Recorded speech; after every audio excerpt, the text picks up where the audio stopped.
अस्सलामुअलैकुम दोस्तों, क्या हाल है? सब खैरियत से होंगे। आज के लतीफ़े करते हैं शुरू। पहला लतीफ़ा।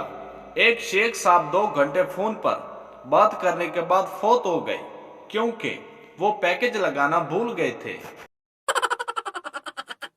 बाबा जी कहते हैं ये बात काले लोगों ने ही फैलाई है कि काले लोग वफा करते हैं। जब मैं उदास होता हूँ तो गाना गाता हूँ, फिर मुझे तसल्ली हो जाती है कि मेरी आवाज मेरे हालात से भी ज्यादा खराब है। हर बात के जवाब में मुस्कुराहट ही बेहतर है क्योंकि हर किसी को गोली तो मारी नहीं जा सकती।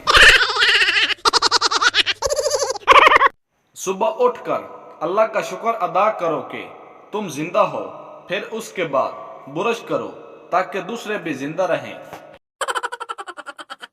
बाबा जी कहते हैं कि लड़कियां तो सिर्फ दिल देती हैं, लड़कों को दिल के साथ साथ बिल भी देना पड़ता है। फल वाले के यहाँ तो गजब का फिक्रा लिखा देखा, आप तो बस सब्र करें, फल हम दे देंगे। हार्ट अटैक जैसी हालत हो जाती है जब कोई कहता है तुम्हारे बारे में एक बात पता चली है। गोरों की शादी एक दिन में खत्म हो जाती है और हमारी 5 दिन जारी रहती है। ऐसा लगता है जैसे टेस्ट मैच हो रहा है।